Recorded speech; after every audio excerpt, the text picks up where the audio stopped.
What's going on, guys? Hope you're all doing well. Now for today's video, I wanted to go over a lot of deep lore information that went down over the course of the Jurassic Park movies. So if you've been watching my channel for a while, you'll know that over the years I've done a ton of these videos, but you'll also know that when I was doing them, it was kind of as this information was coming out, and the expansion of the Jurassic Park film series was done over a long time span. And I can understand that if you go over these videos today, it may be difficult to get all of the information that has been made canon since 1993. There's also non-canon material like Jurassic Park the game, Trespasser, and expanded stories that don't count. So what I've basically done today is just go through all of the major official events in the Jurassic Park timeline and stitch them all together so that you guys can have a better understanding of this series without having to find individual videos I've done before in the past. Of course, you could always do that too, and there are more videos that I've done out there that go even deeper into the details, but this is literally just a gigantic video of about an hour worth of Jurassic Park canon and lore. We go over the time period set in between JP1 and The Lost World, JP2 and JP3, in between the third and fourth movies, and even dive into a little bit of the information surrounding Fallen Kingdom and Battle at Big Rock. Not much on Dominion just yet, but that's because a lot of that stuff is fresh and brand new. So let's go over the actual outline of the Jurassic Park film series in 1 hour of official canon.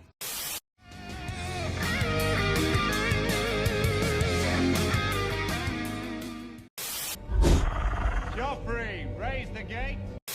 When Dennis Nedry attempted to steal dinosaur embryos in 1993, it set off a chain reaction of terrible events that led to the implosion of Hammond's dream. And while Henry Wu wasn't exactly present for all of those events, they still had a massive impact on his life. Being one of the employees that left Isla Nublar on the last boat, Wu escaped Jurassic Park while his fellow peers, Arnold, Muldoon, engine lawyer Donald Gennaro, and even Nedry himself died. But this escape came with a terrible price, and that was the sad truth that the geneticists would never get to work another day at the Isla Nublar resort, a place where his work was always encouraged and congratulated by the company's CEO, John Hammond.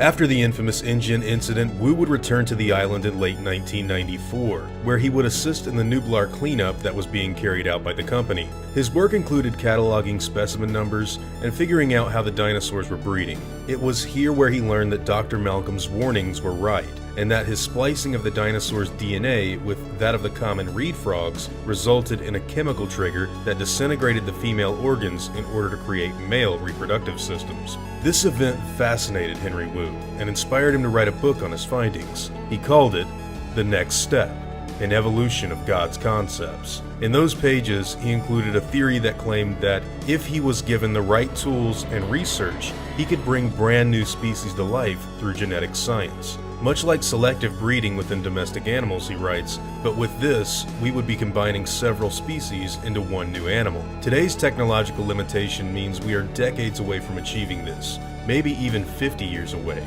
But who knows? Hopefully, in my lifetime, we could see it become a reality. Scientific and technological advancement is accelerating at an exponential rate. We reinvent ourselves every cycle.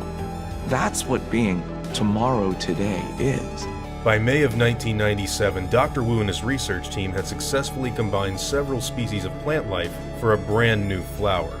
He called it Keratosis wutanus, or the Wu flower for short. Unfortunately, his company would fall into turmoil once again when a rampaging Tyrannosaur would break out on the engine vessel, the SS Venture, in San Diego. This, of course, drew more media attention than anything else in the world at the time. But luckily for Wu, Simon Masrani would become impressed with the Wu flower, and he would later take an interest in the geneticist after acquiring Engine when Hammond died. The billionaire would quickly promote Wu up and through the ranks of Engine in the years that followed, and in December of 2000, he officially brought him on to what would become the Jurassic World Project. However, 1 year before those events went down, Dr. Wu would become entangled in some more shady work, to say the least. After the Ethical Negligence Within Paleogenetic Resurrection Bill was passed, or the Gene Guard Act for short, it became illegal to clone any new species of dinosaur. But that wouldn't stop a young ambitious Wu from continuing his work. In 1999, the geneticist would make his way to Isla Sorna in what would become an illegal cloning experiment that was never meant for the outside world to know about. It is here where Wu would help clone several new species of dinosaur that higher-ups in the company believed needed to be prepared for the imminent resurrection of the Jurassic Park project. With the increasing amount of die-offs on the island due to poaching and other various means, the board would eventually be able to convince Masrani to move many assets on Site B over to the Nublar Island. But before that took place, Wu would help them create new attractions for their theme park. One such attraction was deemed a horrible accident that had unfortunately gone wrong for the man. This creature was left alone and abandoned on the island when Wu and the others shipped out. However, despite this failure having taken place for Henry on Isla Sorna, a genetic breakthrough would soon come to him in August of 2000, with an intercepted email from the scientist stating the following: "Technology never ceases to amaze me.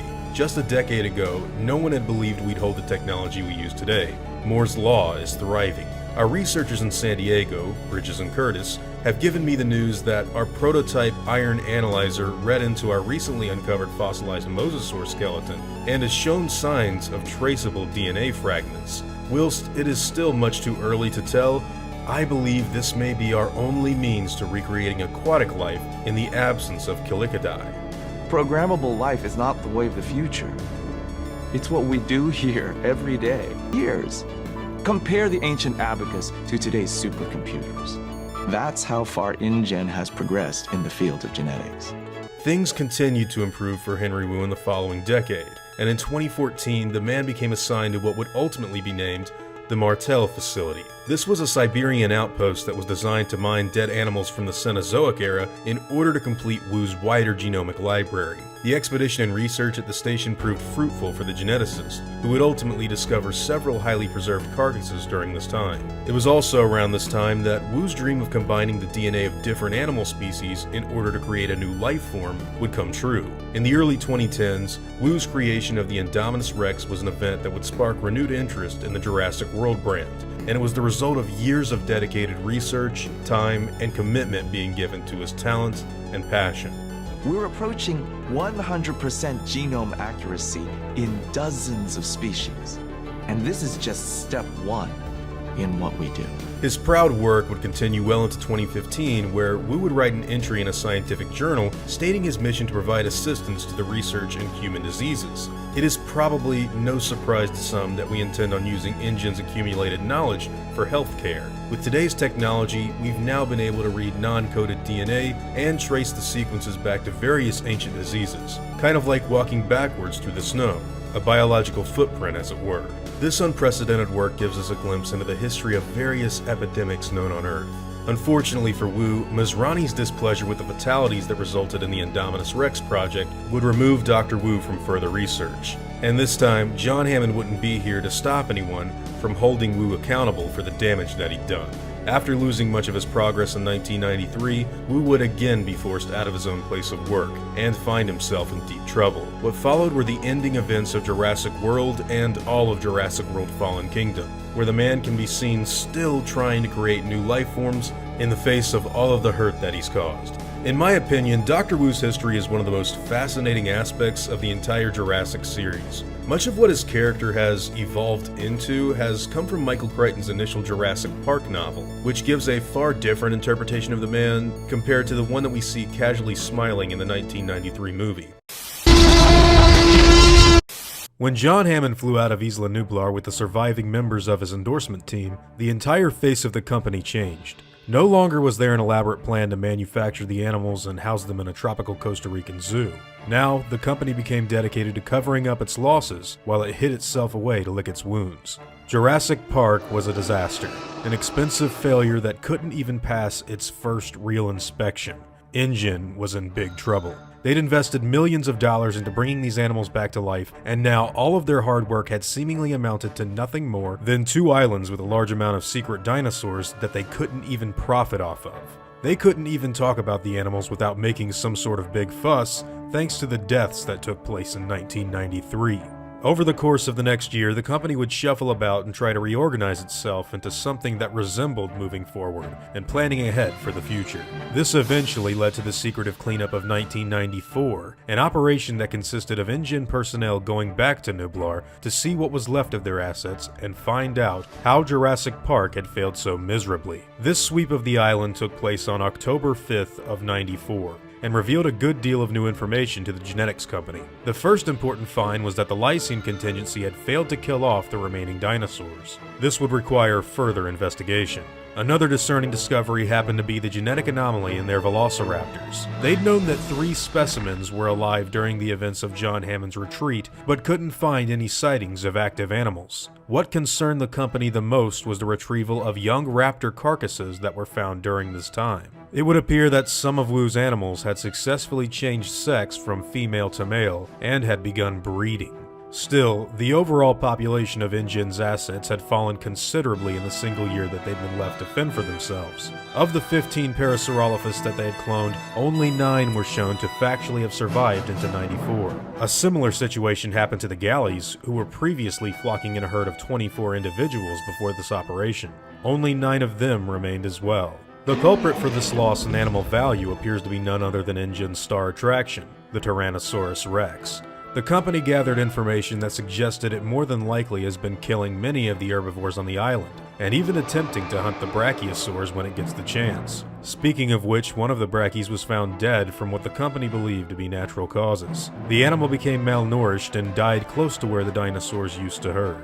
A certain lame Triceratops was also found dead and dated to have passed around the time of the incident of 93. Tyrannosaur bite marks were found around the cadaver. Oddly enough, all 5 Dilophosaurs have somehow managed to survive on the island, and proven themselves quite capable of adapting to an environment of virtually no human assistance. By far, the strangest find of this cleanup has to be the discovery of 28 Compsognathus running about Isla Nublar, despite InGen never once having shipped any over from Site B.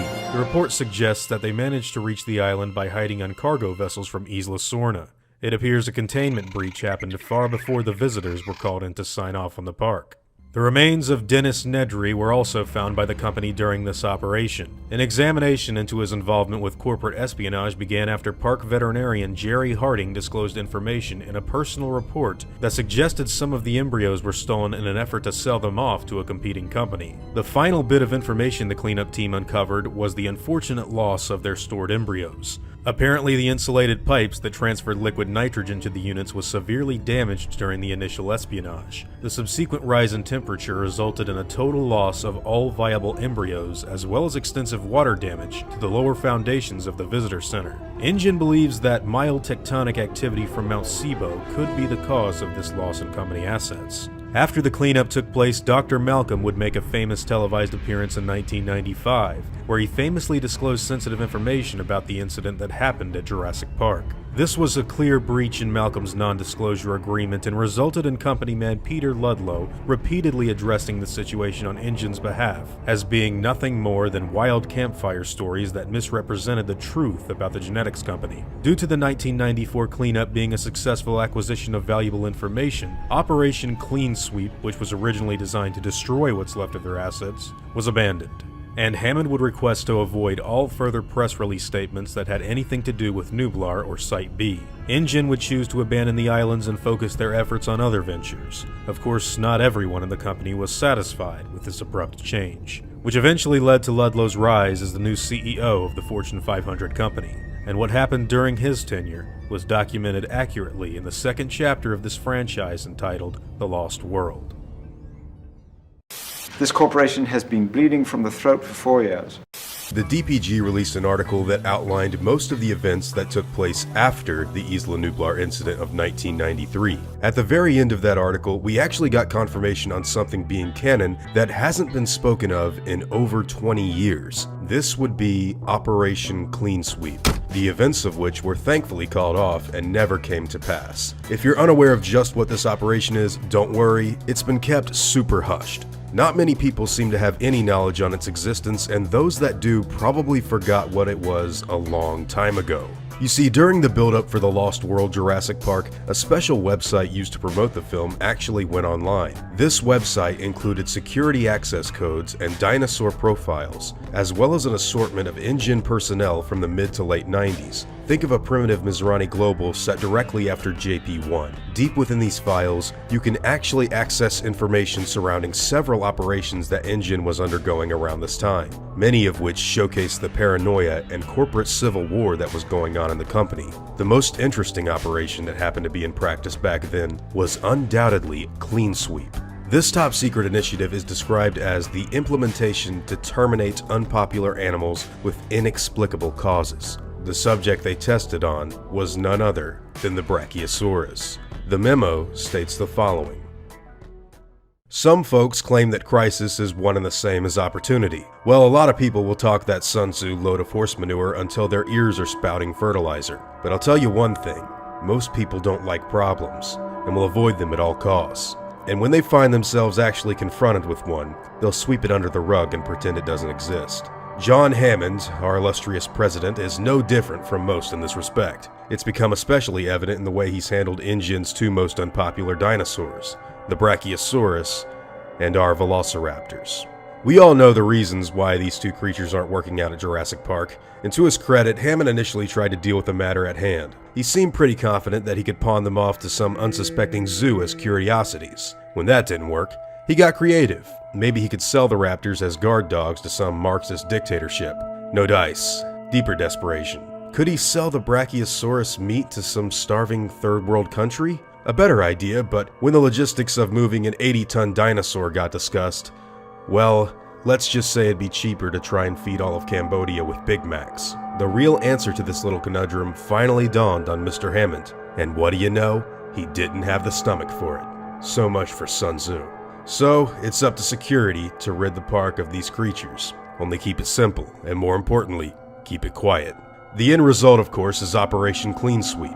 Some friends of mine in the military, and I don't mean the armed forces, you'd never catch these guys swearing allegiance to a country unless there was some kind of angle to be played, turned me on to a host of nerve gases that can be made from the ingredients you find in commercial fertilizer: sodium fluoride, sodium cyanide, phosphorus trichloride, and acetonitrates. Sure, Uncle Sam keeps tabs on who's buying what when it comes to this sort of thing, but when you're ordering chemicals for a park the size of Jurassic, it's easier than you think to slip things by. So far, we've been treating the Brachiosaurus with decent-sized doses of sarin, the same nerve gas that guy used on the Japanese subway a couple of years back. And the results?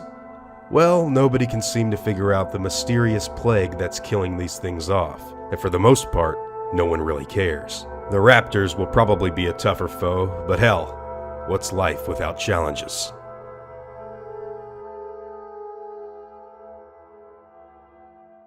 Now at a glance, it appears as if InGen did indeed take the initiative and kill off the Brachiosaurs on Isla Nublar with these poisonous gases, but thankfully, it seems that this operation was called off. While we don't have any specific information as to how Operation Clean Sweep was cancelled, I can only assume that John Hammond himself had some say in making sure that none of his animals were harmed. As of June of 2018, it is indeed confirmed by the Dinosaur Protection Group that this was all called off and abandoned by the company. Now, the reason this rather cruel operation was even put in place is due to the fact that in a deleted scene for The Lost World, Peter Ludlow actually goes over this operation's existence and says that it was successfully carried out. During the boardroom scene, Ludlow states that demolition, deconstruction, and disposal of Isla Nublar facilities, organic and inorganic, cost the company $126 million.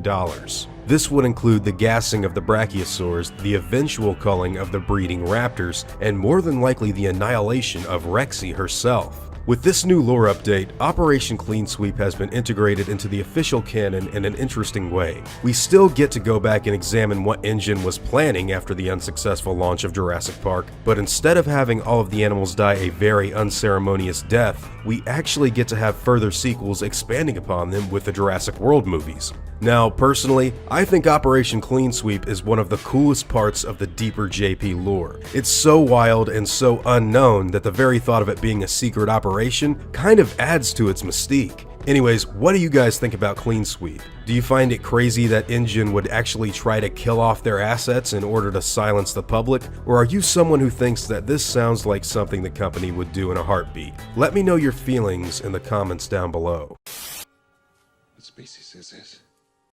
If you didn't know already, there were actually more velociraptors living on the island in the first movie that we never really got to see on screen in Jurassic Park. We do get evidence of their existence in the same film, and supplementary material has indeed confirmed their roles in canon. But in truth, the first film doesn't really give us a good look at any of the raptors that managed to survive the events of the first movie. This is because the dinosaurs that got away in the original Jurassic Park were not yet fully grown. By the end of the original film, all three of the remaining raptors were pretty clearly disposed of. Timmy and Lex locked one inside of the kitchen freezer, and the Tyrannosaurus Rex made short work of the other two during the movie's climax. But what happened to the other ones that lived in the wild? Well, their fate isn't exactly too much better, to say the least. During the second half of Jurassic Park, Grant and the kids come across a dinosaur nest that was made in the wild. Here we can plainly see the two-toed footprints of infant animals walking up and out of the area, along with a few littering eggshells. Now, as far as in-canon material is concerned, these footprints belong to the offspring of the park's velociraptors. Sometime during their stay on Isla Nublar, it's implied that at least one of the raptors changed its sex from female to male in order to reproduce. And this clutch of wild raptor offspring is the clear result of that change. The evidence that reveals this information to fans can be found on the Canon website called the Dinosaur Protection Group, where it's shown that Dr. Henry Wu and a team of InGen workers went back to the island in 1994. And it's here where they found out that the animals had been breeding on Nublar. Now, unfortunately, every ounce of legitimate evidence that we have so far in the Jurassic Park canon tells us that these infant animals did not last long in the wild. In fact, during that 1994 expedition, Dr. Wu and his team were only able to tell that the dinosaurs had been breeding because they'd found several carcasses of young raptors that sadly did not survive. Curiously, while doing their tallies on which animals lived and which animals died off on the island, the raptor population isn't actually listed at 0. Instead, Jurassic Park's survey team marked the animal's population down as unknown, which means that as far as the InGen team was concerned, it very well could be possible for more of these creatures to be living somewhere undetected on the island in the wild. Of course, no hard evidence has ever come out to support that these animals lived past 1993. Most of the dinosaurs on the island were already dying off just 1 year after the events of the first movie. And even the ones that managed to survive for quite some time on Isla Nublar wound up getting recaptured in truly terrible condition. The park's resident Tyrannosaur, for example, was found in 2002 with mild malnutrition and a bad case of ragged tooth. This means that any infant raptor's survival on the island for more than a year is very unlikely. However, I do think that it's important for us to consider the possibility that not all of the animals may have died right away.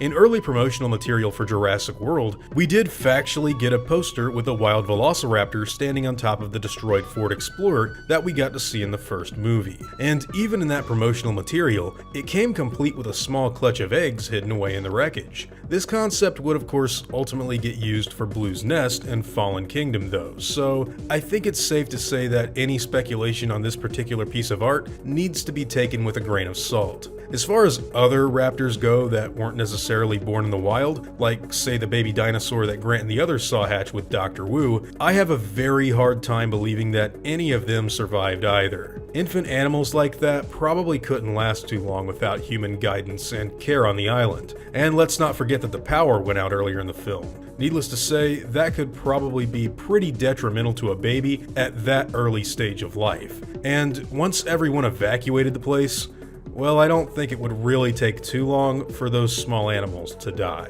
I do want to ask you all for your opinions on this though, because without a clear-cut answer being given as to whether or not any really survived, well, we don't really know what happened to all of the infant raptors on the island. Their population has always been marked as unknown, which means it's literally up in the air at this point in time. I personally don't really believe any would survive for too long once tourism began on Nublar. I think if any remaining JP raptors were out and about in the jungles of that island during the theme park's full peak in popularity, Hoskins and his boys would probably make short work of them before they hurt anybody.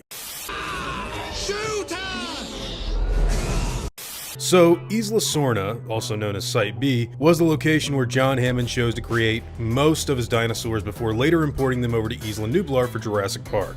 I say most of his dinosaurs because, obviously, in the first movie we see that Dr. Wu was actually working with several fertilized eggs on site, which of course rules them out of the Site B equation. Now, one of the most interesting things about Isla Sorna happens to be its untimely destruction. And this is mainly due to the fact that a lot of the information surrounding what happened to the island has been shrouded in mystery even still to this very day. If we go back to what was explained to us as having happened in The Lost World, John Hammond says that after the incident at the park, Hurricane Clarissa tore through the island and wiped out most of their facilities. The on-island staff was forced to evacuate, and the animals were left to fend for themselves. After seeing this take place, it became pretty apparent to InGen that their notorious lysine contingency was a pretty big screw-up because all of the dinosaurs wound up flourishing on Site B, even without the supplemental enzymes that Robert Muldoon and Ray Arnold brought up in the last film. Now, Hurricane Clarissa is never given a concrete date in the film canon. There actually is an exact date in an earlier Lost World draft, which puts it as having taken place 24 months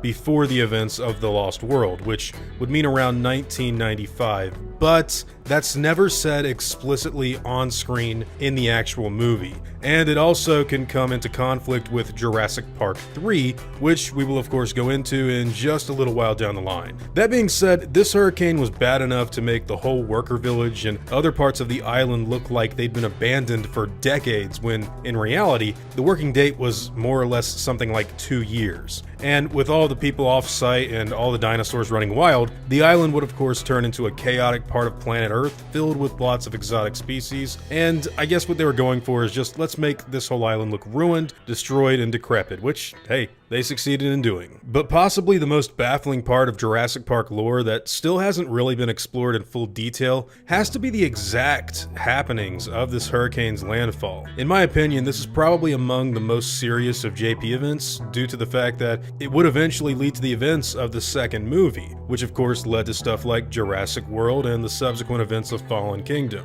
But within the actual franchise canon, this whole time period is extremely fuzzy. For example, when it comes to the abandonment of Site B, all we really know is that sometime close to the events of the first movie, a storm hit the second island, everyone got on the boats and left, and all of the dinosaurs were left to fend for themselves. That's pretty much it. At no point in time in now over 20 years of Site B's existence have they ever really tried to tell us what InGen was even doing on that island post 1993. Or in other words, what I'm trying to say is what their plans were after the fall of Jurassic Park. You see, in the original film, John Hammond has this big elaborate timeline of events set up during the lunch scene, where you can see that he was on track to expand and open up more Jurassic Parks all over the world during the course of the 90s. Earlier in the movie, he tells Sattler and Grant that they're going to open up next year as long as the lawyers don't kill him first. And in that exact scene, you can actually see a calendar in Grant's trailer that tells us that the current year is 1993, which means he's currently planning to open in 1994, the following year, granted,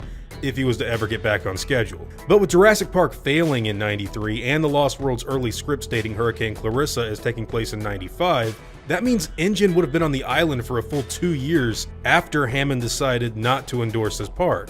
So what exactly were they doing there anyway? Well, keep in mind, this whole period of the franchise is extremely fuzzy, like I mentioned earlier, and that Lost World underwent a lot of rewrites the closer they got to filming. But that still doesn't really explain what was going on in Jurassic Park 3. When it comes to how Site B is depicted in the third film, we see that there's all kinds of cloning equipment and dinosaur eggshells scattered throughout the embryonics administration when Grant and the others pass through. Now call me crazy, but this kind of calls that 1995 date into question, since this would imply to us, the audience, that the last thing the Site B staff was doing before they left the island was still cloning more dinosaurs. And keep in mind, this is all after the events of the first movie, where John Hammond did not want to endorse his park, so he leaves in 93, but for some reason they're still hatching and cloning dinosaurs up until 95? This basically would imply that the scientists would continue to clone animals up until Hurricane Clarissa hit. Now, granted, most audience members don't even know about the 1995 storm date, and if you just go by what's seen on screen in the movies, it can kind of seem like Isla Sorna was abandoned around the same time as the first island. As a kid, I always thought that the same tropical storm that hit Nublar later on passed through Sorna, and this is why the embryonics administration was in the state we saw it in during Jurassic Park 3. But that isn't necessarily what they had in mind while they were making the movies, nor is it something that I think current Jurassic World canon wants to accept. I need you to send rescue immediately. After the events of the San Diego incident, the entire planet was changed. Dr. Ian Malcolm, a man whom had previously been scrutinized and lied about by the InGen Corporation, was now undoubtedly vindicated. The Chaoticians' warnings of the company having recreated living dinosaurs could not be ignored. Photographic evidence and eyewitness accounts, as well as an incredibly high death toll, were the proven result of Peter Ludlow's failed attempt at reviving Jurassic Park. After this tragic event, Dr. John Hammond was able to take back control of his company, and his first order of business within the genetics group was to reach out for the preservation and isolation of his island. The old man would take part in a legendary televised event where he would tell the world the truth about the existence of Site B and the importance of preventing any more interactions between man and dinosaur. This would ultimately result in the Ethical Negligence Within Paleogenetic Resurrection Bill being passed, more popularly known as the Gene Guard Act. This bill was created to extend the existing dinosaur species that InGen had cloned the same rights and protections as other endangered animals. The life of a corporately cloned Tyrannosaurus rex was now equal to that of a naturally born gorilla, although there are of course far fewer rexes in this world than there are of those endangered primates. Another component of the Gene Guard Act was the restriction of Isla Sorna. This prohibited access to the island in an effort to prevent poaching and further human casualties. The final and possibly most important law in the bill was the ban on further cloning of prehistoric plants and animals. This was known as possibly the most strict and ethical regulation to the entire Gene Guard Act. Unfortunately for the animals, John Hammond would sadly pass away shortly after the events of The Lost World, but not before selling InGen to Simon Masrani, who was a longtime family friend. And while Simon Masrani may have had his heart in the right place, others at the genetics company most certainly did not. In 1999, a select few members of the company's board were involved in a top-secret operation that took place on Site B. This project was filed under early R&D for Jurassic Park's second incarnation, which involved the cryptic amalgam testing. Now eventually, this would be proven to be the further cloning of extinct animals and extensive testing on said animals after the first 100 days of which InGen ownership had switched hands. A total of 4 new species were bred and experimented on during this time. 2 of these animals, Ankylosaurus and Corythosaurus, were creatures that InGen already had an extensive level of genetic engineering done on before the fall of Jurassic Park. The work that was further needed to actually replicate them wasn't very extensive. However, the other 2 species, both Ceratosaurus and Spinosaurus, were totally new animals that were completely absent from InGen's public list of cloned dinosaurs.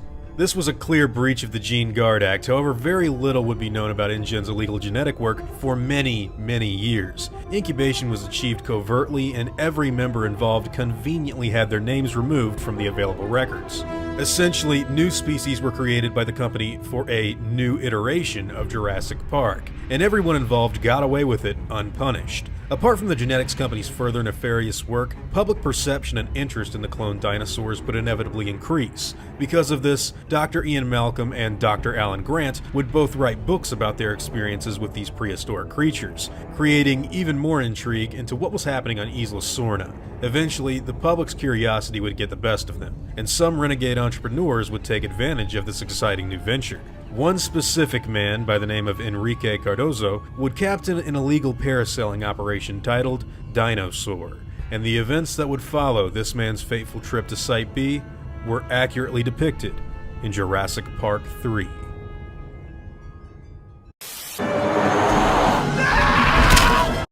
So Grant's adventure on Isla Sorna ends with the arrival of the United States Navy and Marines. The rescuers were luckily able to locate and save Billy Brennan after his terrible encounter with the Pteranodons, and the rest of the survivors were able to be flown back to the US by request of Dr. Sattler's husband, Mark Degler. This isn't where their experiences together would just stop altogether though. Once Dr. Grant got back to the States, he, along with Paul, Amanda, and Eric Kirby, explained to the authorities what happened to them on Site B. Amongst the many things that the paleontologist would go over, the most concerning thing he had to report was the strange appearance of previously unknown dinosaur species. You see, when the Tyrannosaur bull rampaged through San Diego in '97, InGen was revealed to have cloned dinosaurs on a faraway Costa Rican island. This revelation eventually led to the company being forced to reveal all records of the extinct dinosaurs that they'd cloned during their work on Los Cinco Mortes. However, Grant and the others would become eyewitnesses to other species that they hadn't revealed to anyone before. Unfortunately, it turns out that in 2001, not that many people believed Alan Grant and the Kirbys at all, and despite the fact that creatures like the Spinosaurus and Ceratosaurus were easily identifiable animals to any paleontologist, the public just wouldn't pay much attention to this new information. Now, the reason this didn't catch on until much later happens to be because of some really sketchy behavior on behalf of the genetics company. Many years later, after the disastrous Indominus escape at Jurassic World, new details surrounding Masrani Global would leak out to the general public. And amongst these new reports happened to be the old testimonies that Dr. Grant and the others gave about Site B's new dinosaurs in 2001. It turns out that just like Dr. Malcolm before him, Alan Grant and the others would have their claims covered up in a false narrative. The information on the existence of the Spinosaurus and other illegally cloned animals was promptly buried in 2001 by government officials who were proven to have been bribed by the genetics company. Much like what happened to Ian Malcolm after the events of Jurassic Park, Alan Grant would have his experiences swept under the rug and lied about to the general public. Unlike Dr. Malcolm, we actually don't know what happened to Grant after that. Ian's career was actually ruined by Peter Ludlow before the events of The Lost World, but as far as we know in 2019, nothing of the sort has really come to pass for Dr. Grant. In fact, the new information on Grant and the Kirbys' testimony being covered up and shot down by the company is the last bit of information we've gotten on the paleontologist.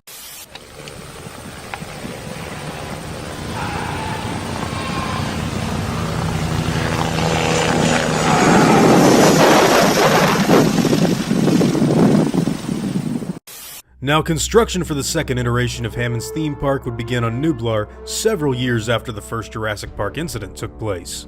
Masrani Global went out of their way to provide the safest and most secure theme park attraction they could when going over the island and bringing its animals back into their cages. Of course, the most difficult animal that they'd have to deal with would be the 7-ton Tyrannosaur that had lived there for several years. Nevertheless, the job had to be done, and Jurassic World needed to have this animal safely captured and brought into a new paddock so that construction could continue on the island as soon as humanly possible.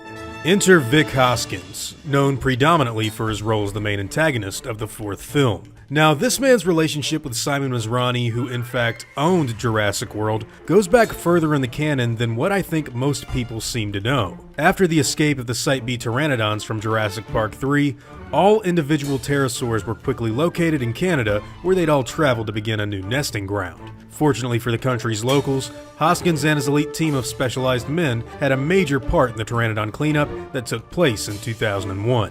And due to the professionalism Hoskins' team displayed during these events, the man was hired by Simon Masrani himself in order to help redevelop InGen's security division.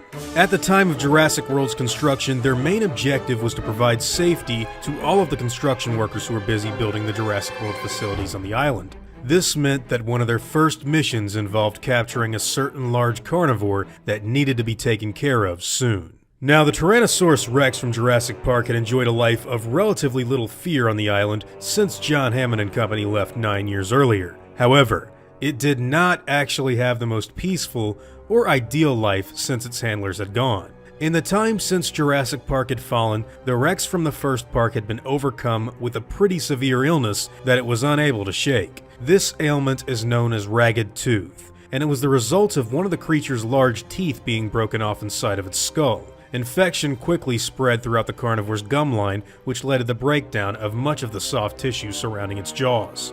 This made the dinosaurs' hunts rather difficult on the island, and while it managed to kill many creatures on Nublar, it began to suffer from a slight case of malnutrition for not being able to eat as much as it was supposed to. And one fateful day on Isla Nublar in 2002, Vic Hoskins and the same team that had cleaned up the Pteranodon breakout in Canada went deep into the Tyrannosaurus territory. and successfully tranquilized the carnivore before moving it back into the safety of a large theme park paddock.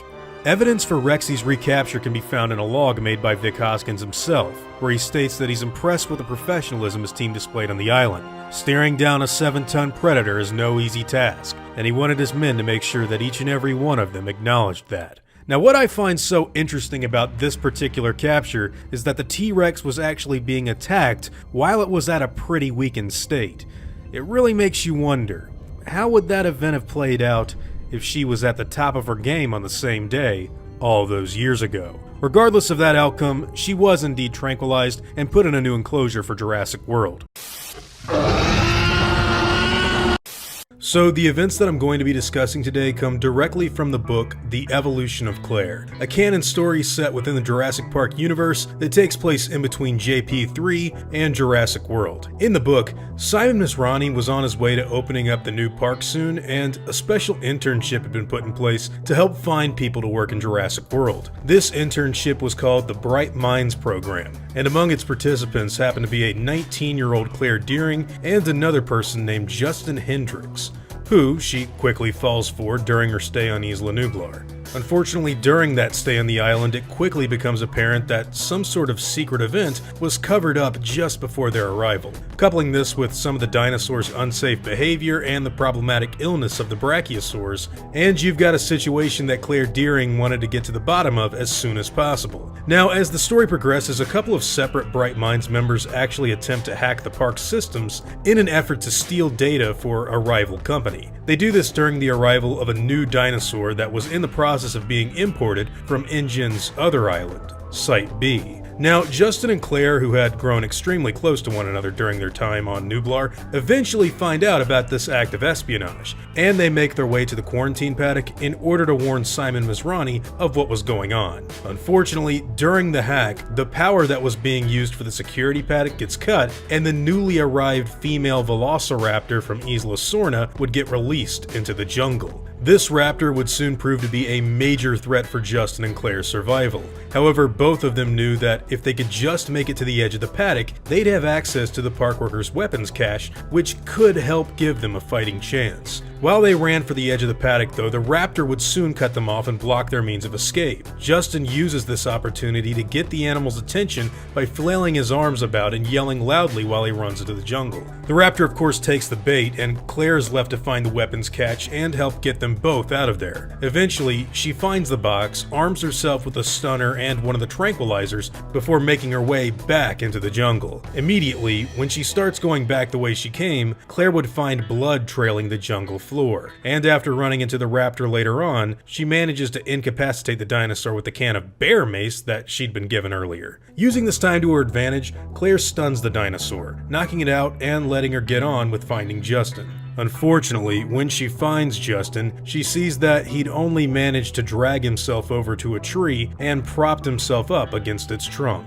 While Justin is alive when Claire initially finds him, she quickly realizes that blood is trickling from the corner of his mouth. There's a dark wash of it spread across his chest too, meaning the animal had cut him deeply and he was bleeding internally. Since they'd more or less started a relationship together on the island, this left Claire in a pretty upsetting situation to say the least. The only reason she even managed to survive was because Justin had chosen to lead the raptor away while she went for the weapons box. And since they were in the middle of the jungle and away from any medical supplies, she knew park security wouldn't be able to save him in time with that serious amount of blood loss. Claire comforts Justin until his very last breath, and sometime later, Jurassic World security does come across both her and the young man's body. Of course, the events of that particular experience leave a pretty big impact on Deering going forward, who asks to speak with Simon Masrani after and get to the bottom of everything that had been going on. There he reveals that there actually was another group of interns that had visited Jurassic World before Claire got there, but during a nasty storm, one of the kids died while trying to help the ailing brachiosaurs that I mentioned earlier. Her death was promptly covered up and the new Bright Minds project started. Claire demonstrates a noticeably detached demeanor following these events, and after successfully interrogating the other members of the program who hacked the security paddock, Simon offers her a full-time job at Jurassic World. From here on out, Claire evolves into something of a cold and business-oriented woman who we would all eventually get to meet in the 2015 film. Sadly, just like the intern that died before, Justin's death was promptly covered up by the company and hush money given to his mother in order to prevent any further complications. And just 1 year later, Jurassic World would become open to the public in 2005. Of course, these events that play out towards the end of the book really change Claire as a person and put her in the position that we first saw her in at the beginning of Colin Trevorrow's movie. She's changed considerably since then, but the death of Justin by one of Site B's Raptors was definitely the most traumatic experience that the woman faced in her early adult life, and one that would define who she was as a person going forward. During the terrible incident of 1993, a velociraptor known only as the Big One led a pack of raptors on a killing spree in Jurassic Park. This resulted in the death of Robert Muldoon, who was the park's game warden, and the park's chief engineer, Ray Arnold, as well. The Big One is widely regarded as the most violent, cruel, and intelligent animal in the original Jurassic Park. However, many are unaware of the existence of what is regarded by some fans as her direct successor.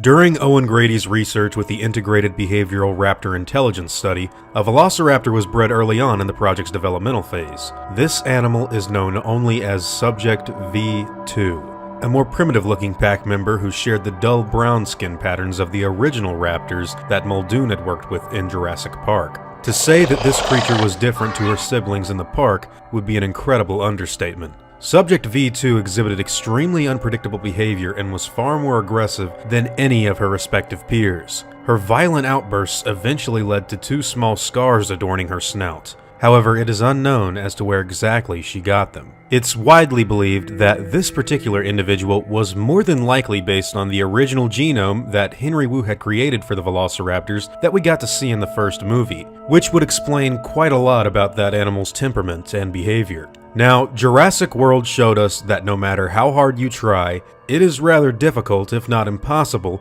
for someone to completely, quote-unquote, train a velociraptor, or much less a pack of raptors. Even so, each member of the raptor squad was bred differently to that of their predecessor. This was more than likely done as some sort of genetic experimentation within the animal's ranks. Interestingly, this led to Blue being the only one that truly possessed any sort of compassion or empathy traits in canon when compared to her rather ravenous siblings, and she happened to secure her role as pack leader quite easily. Now, it's unknown how long Subject V2 may have been in contact with the other 4 members of Owen's Ebros project, but from what information can be gathered, I'm going to assume that she was kept separate from the others early on for fear of serious injury or possibly even death due to her behavior. Eventually, Subject V2's unpredictability and aggression led to the animal being rejected from the Ebros program, her dangerous behavior and violent outbursts presenting a clear and present threat to everyone around her. Because of this, the animal was euthanized, and most information of her existence, temperament, and behavior have been wiped from much of what you'll hear in Jurassic World. Personally, I consider Subject V2 to be one of the more interesting additions to the newer film's canon, and I actually really enjoy the idea of a velociraptor being so outrageously dangerous and unpredictable that Owen and the others had to put the animal down before it seriously injured someone. This kind of gives the raptor pen conversation between Grady, Barry, and Hoskins a little more weight. When Vic tells Owen that they'd terminate any of the rogues that refuse to obey military commands, Barry simply laughs, and the ex-Navy man gives Hoskins a look that can only be read as serious disagreement. That part of the film always reminds me of one of Muldoon's iconic lines. They're lethal at 8 months, and I do mean lethal. So what do you guys think about Subject V2? Did you know it existed, and what do you think about this secret and sort of covered up member of the Raptor squad? I'd love to hear your thoughts and opinions in the comments down below. Now, after the Indominus Rex destroyed much of the Isla Nublar theme park, Masrani Global would face a litany of lawsuits and court hearings. Ultimately, the tragedy that took place that fateful day in 2015 resulted in the park being shut down and the company abandoning the island. This subsequently resulted in Vic Hoskins' Indoraptor plan being moved to an entirely different facility. Now, in the years following Jurassic World's fall, Claire Dearing and Owen Grady would unfortunately grow apart. Constant arguments about several petty things seemed to get into the way of their own personal viewpoints, so the two of them eventually split up and began living lives separate from one another in different parts of the world. Now, because of the outrageously high fatality count for the incident of 2015, many members of Jurassic World would face serious ramifications. The most notable of which would be what happened to Dr. Henry Wu, who was actually found guilty of bioethical misconduct. Due to his genetic manipulation of the Indominus Rex, most of the circumstances surrounding its escape, as well as the damage it would eventually cause, was blamed on him. After being absent for the congressional hearings surrounding the 2015 incident, he was labeled as someone who blatantly disregards the public's health and well-being for his own personal work, and as such, he was stripped of all of his prior credentials. This is why he's referred to as Mr. Henry Wu in Fallen Kingdom, and not Dr. Henry Wu as he was in prior installments. Following these events, the Costa Rican Institute of Volcanology would soon report some rather grim findings. In February of 2017, the Institute stated that a shift in the tectonic plates had resulted in aftershocks throughout the rock bed, which caused a small fissure underneath Isla Nublar to build and heat. Mount Sibo was reclassified as active in September of the same year, after a private helicopter would illegally fly too close to the island, and its passengers cited the several ruptures of magma surrounding the volcano's peak.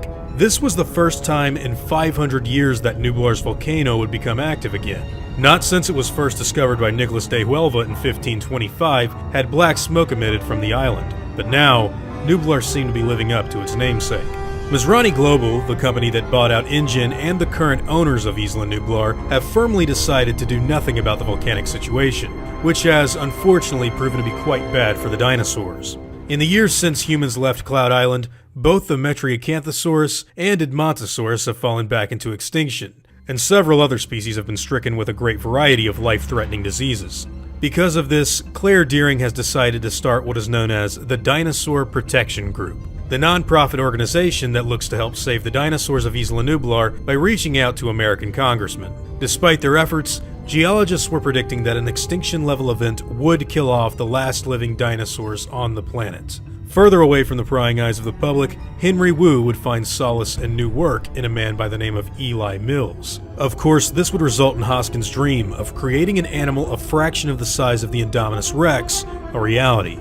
And all of the events that would soon follow could be accurately seen in Jurassic World's sequel, Fallen Kingdom. Guys, What is that? So, for those of you who are unaware, Metriacanthosaurus is a dinosaur that has actually been a part of the film continuity ever since the very beginning. Being listed as one of the embryos that Nedry steals in the original JP film, this medium-sized carnivorous animal happened to be noticeably absent from nearly every piece of adjacent Jurassic media. While it has played a bigger role in games and viral sites since its 2015 reintroduction, it's still yet to receive anything of a physical appearance in the film series itself.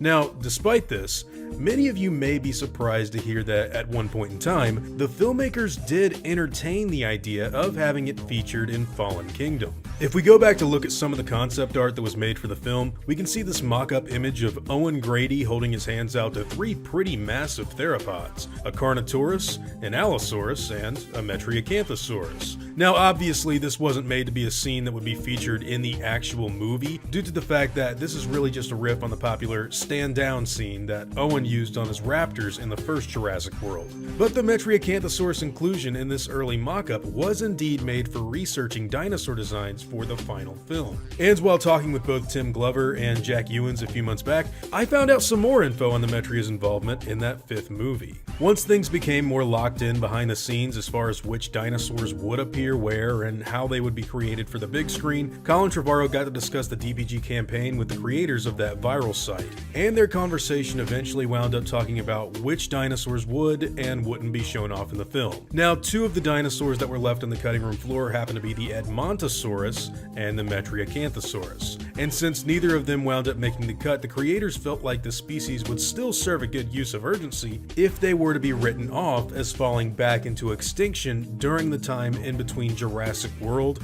and Fallen Kingdom. So during the build-up to Fallen Kingdom, the DPG released a propaganda-style poster that was made to generate sympathy for the Isla Nublar dinosaurs. Now on this poster there happened to be a list of dinosaur names that were either printed in white or red lettering. Now, for a while, some people assumed that the red lettering was meant to show which dinosaurs had fallen back into extinction after everyone abandoned Isla Nublar in 2015. But this isn't necessarily the case. The only two species that actually died off in between films happen to be the ones that I mentioned earlier, and all of the other red names simply represented dinosaurs that had faced the most severe cruelty or suffering after they'd been abandoned in the past. And so, with the Metriacanthosaurus being left aside in favor of other similar-sized dinosaurs like the Allosaurus and Carnotaurus, the decision would ultimately be made to kill the animal off in order to help generate sympathy for the DPG. Unable to compete with the T.Rex and other vast amounts of meat eaters now on the island, the Metria sadly wound up being wiped out in a very short time span in 3 years. This is actually what's described as taking place in one of the articles on that website. But hey, despite all of this happening, that doesn't mean that we'll never get to see the Metriacanthosaurus in a movie. I mean, let's not forget that this is Jurassic Park, and someone could just clone another one illegally. In the fifth film in the movie franchise, Jurassic World Fallen Kingdom, we're told early on that when Mount Sibo erupts, it would bring forth an extinction-level event that will kill off the last living dinosaurs on the planet. With Simon Masrani's theme park being operational since 2005, this would lead us to believe that the second island, Site B, was in a far different state than last we saw it in 2001. Or at least that's what the public seems to believe if we take the BBC news seriously. Previously, I've mentioned the great dying off of Isla Sorna in videos that have gone into detail covering something that Ian Malcolm dubbed the Chaos Effect. This was a terrible event that caused many species to die off on the island. As of this recording, most in-canon scientists believe this was due to the illegal introduction of the highly aggressive Spinosaurus and other illegal species that can be seen in JP3. However, this is not the only problem that Site B would face in the years following its transition into a wildlife preserve. In fact, not too long after John Hammond worked with the Costa Rican government, people would illegally attempt to gain access to the island in order to witness InGen's dinosaurs for themselves. This type of behavior can also be seen in the third Jurassic movie, where some of the trespassers of Los Cinco Mortes would simply try to capitalize off of the island's unique opportunity for tourism, while others would come with far different agendas in mind, the most deadly of which happened to be dinosaur hunting. If we go into the Canon Dinosaur Protection Group website that was started by Claire Deering, we get a lot of information surrounding Isla Sorna's well-being in the years following Jurassic Park 3, and some of it contains some rather dark info, such as the following. Masrani had been passionate about wanting the best for the park's animals, honoring his vow to InGen founder John Hammond to help them live safely and in peace. But after the world learned of their existence, and rumors of poaching vessels spotted around Islas Nublar and Sorna, Masrani sought to bring Hammond's lost dream to life. The operation to move the surviving animals from Isla Sorna to the park site on Isla Nublar was critical to their well-being. So, this tells us that immediately following the events of Dr. Hammond's death, people would illegally move into the islands in an effort to hunt and kill the surviving dinosaurs. This type of behavior is very similar to what we see go down with Roland Timbo in The Lost World. And if access to Isla Sorna was always as easy to breach as it was in Jurassic Park 3, then this type of trespassing was probably a very serious problem for the animals. Now, despite this information on dinosaur poaching coming directly from the DPG website, believe it or not, that's actually not the first time it's been discussed in the movie canon. Just 3 years earlier in the timeline, information was given to the public on the Masrani Global website that revealed dinosaur poaching had been a problem on Site B for quite some time, and it was in fact Vic Hoskins' job to stop it. The description of the InGen security page tells us the following. With the number of reported Central American poaching vessels increasing in the Mortes Archipelago over the last year, InGen's security division, headed by Vic Hoskins, has been busy ramping up operations in the Gulf of Fernandez. "We don't have the capacity to take things for granted around here," Vic says. "While some of our work is assisting the staff at Jurassic World, we also have a memorandum of understanding with the United Nations to monitor activity on Isla Nublar and its neighboring islands. Poachers have been known to risk their own lives working in the service of ruthless collectors. It has also been reported that some individuals have been responsible for mishandling captured specimens, with disturbing hospitalization cases on the Costa Rican mainland." So, this sort of information tells us a lot about dinosaur poaching on the islands. It seems that not only were people making their way to Site B in order to hunt dinosaurs, but they were also sent out in service of ruthless collectors who sought to capture some of the animals for their own means. It looks like most of them didn't get too far, however, seeing as a lot of these cases led to terrible attacks that put people in Costa Rican hospitals. And I'm guessing those were probably some of the only ones to survive. After the death of Vic Hoskins and the fall of Jurassic World, I'm sure a lot of this behavior ramped up quite a bit. With no one to protect the animals or even prevent people from going back and forth to the islands, who knows what happened post-2015. Ken Wheatley's men seem to have built a pretty sizable presence on Isla Nublar in a relatively short amount of time in Fallen Kingdom, and that was a full 3 years after the Indominus broke out. Like I mentioned earlier, the film adaptation of Isla Sorna was far different from what it had been in the novel. Instead of the dinosaurs peacefully coexisting with one another, Ian Malcolm would soon discover that Site B's inhabitants were constantly at war with themselves. By the time his group arrived to the island, some species were expected to have already fallen back into extinction, and a ravenous group of velociraptors were being held responsible for the systematic destruction of not only other species, but also themselves. This was mainly due to issues like cannibalism, a deadly disease that would spread across the island known as DX, and the notable lack of parental figures being present. To get the next iteration under control, it needs to form a familial bond with a closely related genetic link. English, Henry. It needs a mother! So, in Battle at Big Rock, we learn that something terrible has happened up north involving carnivores. The Rangers have told us to stay calm in situations involving loose dinosaurs, so I guess that means that the people who had that previous encounter must have panicked or at the very least gotten far more involved during their doomed sighting. Since we know that Benjamin Lockwood's mansion is situated in the northern portion of California, I think it's safe to assume that the carnivore attack had to have taken place relatively close to where the dinosaurs first broke out. This might explain why the family is so surprised that they're seeing the animals up close and personal. This campsite must be pretty far away from where that other encounter was documented. Now that I've gone through all of that, I think we need to ask the most interesting question about this incident. What kind of carnivore was involved in the attack? Or better yet, what kind of carnivores? Kadasha uses the word in plural, which would lead us to believe that this encounter wasn't just the work of a singular animal. With this information being taken into account, I think we could rule out the likelihood of a number of solitary predators. While they may have taken a part in that incident,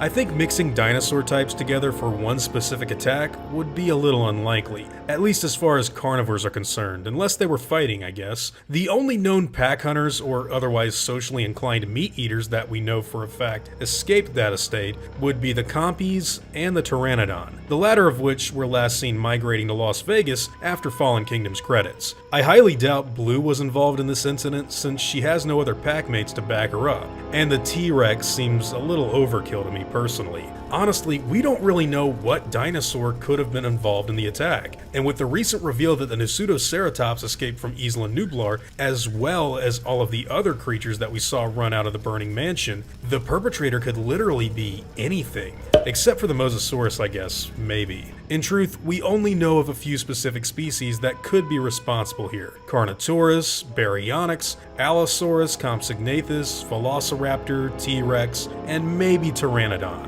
But since they've added Nasutoceratops in the mix so suddenly, it could be literally anything. It could be a Spinosaurus for all we know. Okay, that's a little unlikely, but still, who knows? If I had to make a wild guess, I'd say that it was either the Compies or something bigger like a Baryonyx. maybe even a Carnotaurus to tell you the truth. Whatever it was, the dinosaurs ended up leaving a pretty bad mess in their wake due to people not remaining calm, solidifying the dangerous predicament the planet has now found itself in, and validating Ian Malcolm's warnings about saving the animals from Jurassic World. In my opinion, whatever happened up north probably involved a fatality or two. Survivors may have been found to tell the tale of what happened later on, but the contents of such a story had to have been really grim for it to have made this kind of an impact. Bottom line, the mystery of what happened up north isn't something that can be easily solved with just a little bit of thinking. But wow, is it interesting to talk about.